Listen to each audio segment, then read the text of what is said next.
Hey guys, I'm Dr. Majala from Gynegics Kenya. So you can see today we're at Ayura's New Soul Cafe. So it's a really pretty space. They have a cute cocktail bar, nice outdoor spaces, and indoor space as well when it's raining. And the essence of this cafe is that it focuses a lot on neurodiversity. So check them out. They're in Kilimani along Agwins Kodek Road. So today we also just wanted to discuss a little bit about FGM. Female genital mutilation.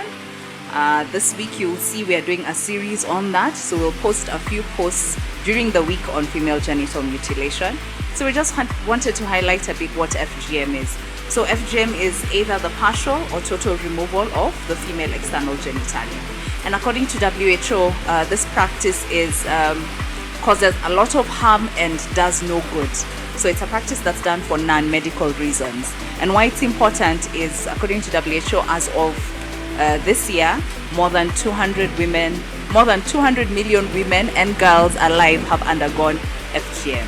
So that's a very huge number, and that shows that there's a lot that we can do to educate women on the harmful consequences of FGM.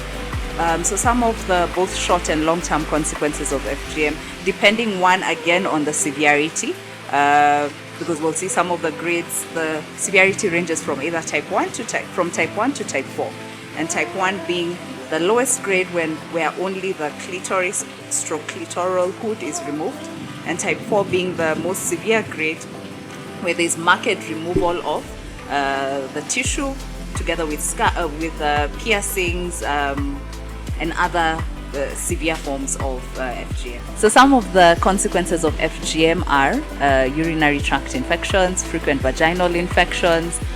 Some of these girls have difficulties in childbirth, depending again on the degree or severity of the FGM that has been done.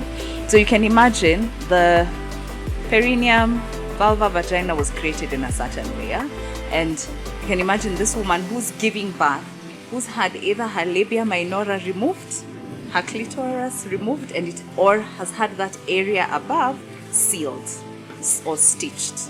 So these women during childbirth undergo a lot of excessive tearing with bleeding, risks of infections, risks even to the baby, risks of neonatal deaths as well, or other adverse outcomes. Other issues that these young girls undergo is difficulties or rather pain during sexual intercourse. So these are some of the things that affect women and girls who undergo FGM. And another aspect that's not forgotten but not really talked about is the psychological consequences of FGM. Because what FGM really is it's abuse. So it's a human right violation, and it's abuse just like any other form of abuse. So these girls undergo low self-esteem, anxiety issues, depression, and basically symptoms of PTSD, because this is what it is. So as Gynegics Kenya, our aim is to educate, elevate, and empower women.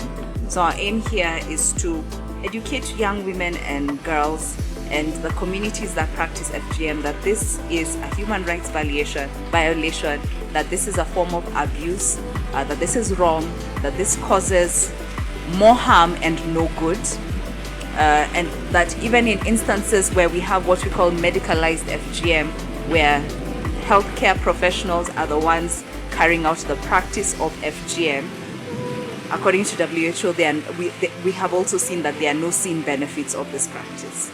Yeah. We hope that you are more educated now on the consequences, both long and short term, of FGM. And our aim, like we said, as Gynegics Kenya, is really just to educate young women. Until next time, guys. Bye.